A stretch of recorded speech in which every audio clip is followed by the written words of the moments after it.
Don't be so sensitive. Crying is for girls. Man up. Shake it off, you're fine. Boys don't cry. I was the child of two country people who decided to move to the city. So a lot of the Southern mentality, you get up, you work, you go to school, you come home, you do some more work, you go to sleep, you wake up the next day and repeat. But they tried that in a city. So it was an adjustment. It was interesting in the fact that my mom did all of the talking, dad was the action. I'm there with my grandparents. I will tell you, it was one of the most nurturing, encouraging, attentive, supportive invitation to life I think I could have ever had. I tell folks that I was with them from the cradle until 6. And then we moved to New York. So, long story short, I'm an immigrant. Came from Bulgaria. Came from a single parent. My mom was an alcoholic and addict. Gave me up at 6 years old. Put me in an orphanage. I came here to the U.S. in 1996. Was adopted the first time, then adopted second time with a foster care home in the middle of that. So I had 5 different homes by the age of 10. I was raised by my dad, who got full custody at 3 years old.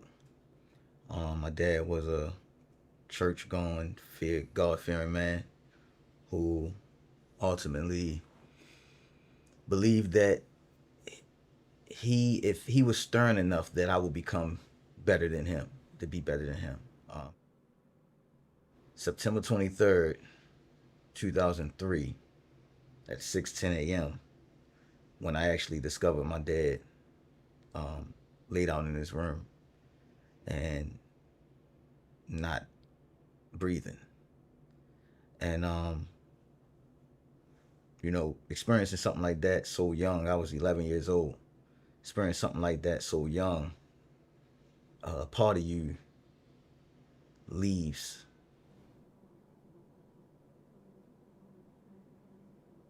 The lie that I believed for the longest about being a man was that I couldn't show emotion, that I couldn't be vulnerable. That included crying, talking about my feelings, sharing to the world how I felt. I had to cover it up, mask it, and pretend that everything was okay, even when it wasn't. Vulnerability and softness is a huge power. That's not a masculine or feminine trait, that's just a human trait. But yet in our society, we've been taught men act only in this way, women act in this way. It's very binary, but the world is not built for that. There's a lot of gray, and there's a lot of fluidity, and there's a lot of understanding of just what it means to be human.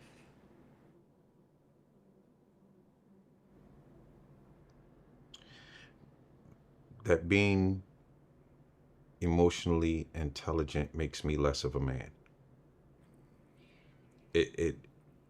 It had to die, because being unattached or unaware of where I was emotionally was literally killing me. And if it didn't kill me, it was going to seep into my relationships with other persons and kill those. I didn't have a clue. Like what I thought happy was, what I thought sad, even the basic ones that, the 8-box crayons of emotions. I had no clue of what those were, because I'm supposed to be totally shut off from all of them.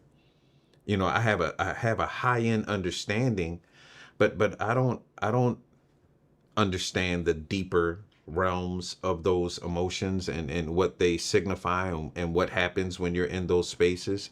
And so all this time I'm being told as a man I'm not supposed to have any emotions. You're supposed to just suck it up. You're supposed to go about your day. But as I'm stifling that awareness, I'm also setting myself up for trouble, because the emotions don't go away. I'm just not paying attention. And anybody who's ever been hit before, you know, you rather see that punch coming than be blindsided. There's nothing glamorous about just living a very solemn, lonely life. Human beings are wired for community and connection. Part of that is vulnerability. Part of that is crying, hugging, all of that. And so I've learned for a lot of my life, I cannot survive without community. I cannot survive without my tribe. The death of my sister.